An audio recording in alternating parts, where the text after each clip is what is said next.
राजस्थान के बीकानेर में प्रधानमंत्री मोदी ने अमृत भारत स्टेशन योजना के तहत पुनर्विकसित देशनोक स्टेशन का उद्घाटन किया। पीएम 26,000 करोड़ रुपए से ज्यादा की परियोजनाओं का करेंगे शिलान्यास और उद्घाटन। पालना में एक सार्वजनिक समारोह को भी करेंगे संबोधित। प्रधानमंत्री मोदी ने देशनोक में करनी माता मंदिर में दर्शन और पूजा अर्चना की। राज्यपाल और सीएम भी मौजूद रहे। आज कनिमोझी की अगुवाई वाला डेलीगेशन विदेश हुआ रवाना। डीएम के सांसद कनिमोझी 8 सदस्यीय प्रतिनिधिमंडल का नेतृत्व कर रही हैं।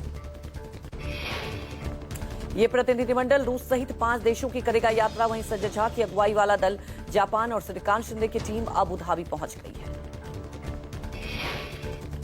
आतंकवाद पर पाकिस्तान को दुनिया में बेनकाब करने की भारत की कूटनीतिक मुहिम के तहत हो रहा है ये दौरा। दुनिया देखेगी कि पाकिस्तान का असल चेहरा क्या है। जासूसी के आरोप में गिरफ्तार यूट्यूबर ज्योति मल्होत्रा अदालत में हुई पेश। सुनवाई के दौरान कोर्ट ने बढ़ाई 4 दिन की पुलिस रिमांड। ज्योति से 5 दिन तक पुलिस कस्टडी में हुई पूछताछ का पूरा ब्यौरा दिया। भारी सुरक्षा के बीच ज्योति की कोर्ट में पेशी। उस दौरान परिसर में किसी दूसरे की एंट्री नहीं थी। ज्योति की आज खत्म हो रही थी पुलिस रिमांड। बता दें कि हिसार पुलिस को मिली थी 5 दिन की रिमांड। पुलिस ने ज्योति को लेकर किए कई खुलासे। दिल्ली एनसीआर में कल शाम तेज आंधी के साथ बारिश हुई और कुछ जगहों पर ओले गिरे। इस दौरान करीब 80 किलोमीटर की रफ्तार से चली हवा। दिल्ली एनसीआर में जगह जगह पेड़ और बिजली के खंभे उखड़ गए। इसके चलते 2 लोगों की मौत हो गई। पहली मौत हजरत निजामुद्दीन इलाके में हुई। आंधी के दौरान एक दिव्यांग व्यक्ति के सिर पर खंभा गिरने से उसकी मौत हो गई। दूसरी घटना गोकुलपुरी में हुई। तेज हवाओं के कारण पेड़ गिरने से 22 साल के युवक की मौत हो गई। पेड़ गिरने से कई गाड़ियों को भी नुकसान पहुंचा है।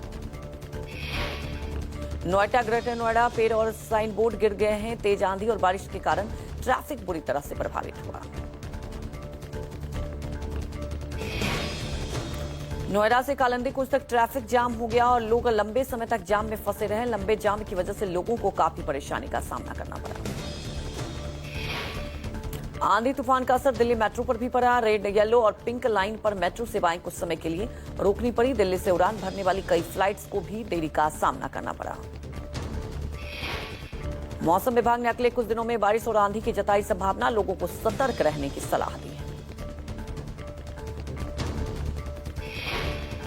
दिल्ली में तेज हवा के साथ भारी बारिश के कारण हजरत निजामुद्दीन पुलिस स्टेशन के पास गिरा पेड़। 2 वाहनों को पहुंचा नुकसान। तेज हवा के साथ हुई बारिश के बाद कश्मीरी गेट में एक जूस की दुकान की बाउंड्री गिर गई। बाल बाल बचे लोग।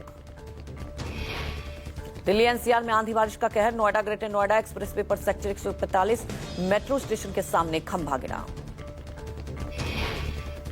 गाजियाबाद में भारी बारिश के कारण सड़क पर गिरे पेड़। डीएम ऑफिस रोड के पास हुआ हादसा। वहीं दिल्ली में 3 मूर्ति मार्ग पर पेड़ उखड़ने से गाड़ियां हुई क्षतिग्रस्त।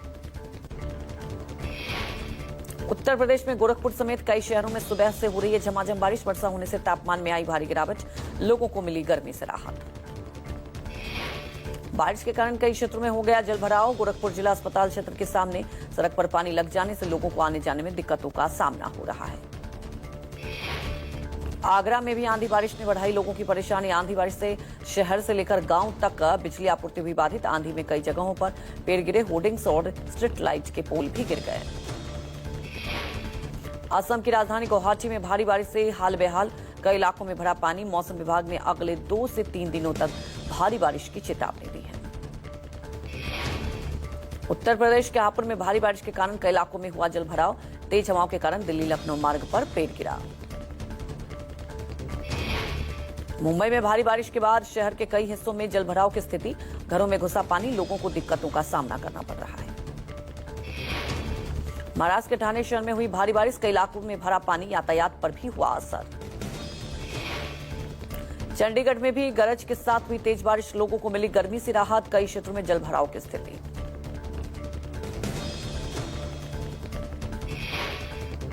दिल्ली से श्रीनगर जारी फ्लाइट की करानी पड़ी emergency landing.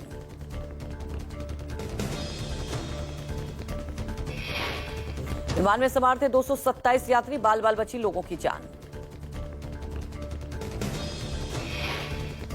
Bharat Pak cease fire पर छठवीं बार बोले राष्ट्रपति ट्रंप, फिर कहा बिजनेस के जरिए जंग रुकवाई।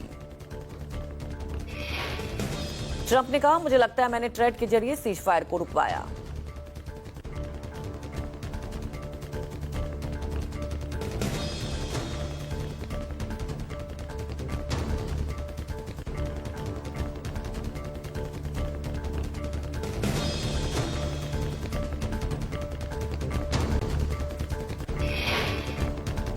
कांग्रेस नेता सुप्रिया श्रीनेत ने ट्वीट कर डोनाल्ड ट्रंप से फिर लिया भारत पाकिस्तान के बीच सीज फायर का क्रेडिट को लेकर हमला बोला।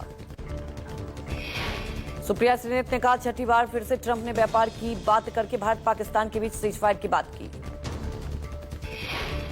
सुप्रिया श्रीनेत बोली, पीएम मोदी को इस पर बोलना चाहिए, ट्रंप बार बार हमारी तौहीन करे और हम चुपचाप रहें। जम्मू कश्मीर के किश्तवाड़ में सुरक्षा बलों और आतंकियों के बीच मुठभेड़ जारी। पुलिस, सेना और सैनिक बलों की एक संयुक्त टीम ने घेराबंदी शुरू कर दी है। धुले में कैश रूम कांड, शिंदे गुट के विधायक अर्जुन खोतकर के निजी सहायक के कमरे में मिले करोड़ों रुपए। खोतकर के पीए किशोर पाटिल ने रूम नंबर 102 से 1,84,00,000 रुपए की नकदी पकड़ी है। शिवसेना कार्यकर्ताओं के विरोध के बाद कमरे का ताला तोड़ने पर कई करोड़ रुपए की नकदी बरामद की गई।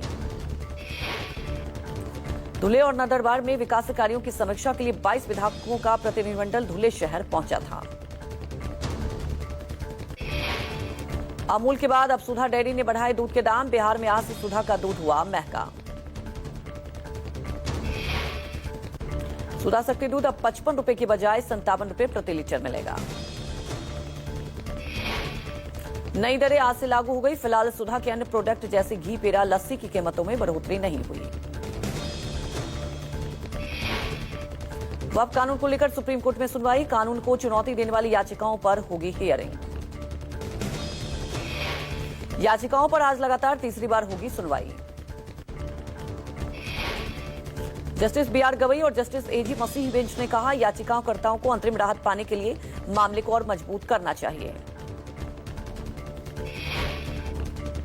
सीजेआई के महाराष्ट्र दौरे के दौरान प्रोटोकॉल विवाद को लेकर सुप्रीम कोर्ट में दायर हुई याचिका में जांच की मांग, सुप्रीम कोर्ट में एक वकील ने दायर की है याचिका।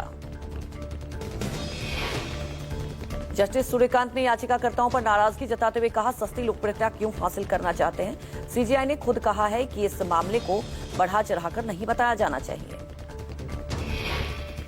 जस्टिस सूर्यकांत ने कहा, 2 बजे से याचिका पर सुनवाई करेंगे, याचिकाकर्ताओं पर भारी जुर्माने के साथ याचिका खारिज करेंगे। दिल्ली में आज यमुना सफाई को लेकर एक विशेष बैठक, नॉर्थ ब्लॉक में होगी बैठक में गृह मंत्री अमित शाह भी होंगे मौजूद। बैठक में यमुना की सफाई की रोड मैप होगा तैयार, उच्च अधिकारियों के साथ शाह करेंगे बैठक। दिल्ली में बीजेपी सरकार बनने के बाद यमुना सफाई पर विशेष फोकस, इसकी समीक्षा सीधे प्रधानमंत्री दफ्तर और गृह मंत्रालय कर रहा है।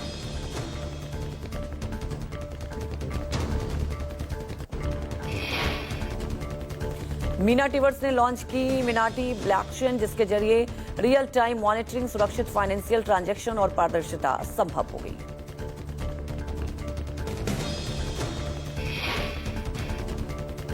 मीना टिवर्स ने लॉन्च की मिनाटी ब्लॉकचेन, जिसके जरिए रियल टाइम मॉनिटरिंग, सुरक्षित फाइनेंशियल ट्रांजैक्शन और पारदर्शिता संभव होगी।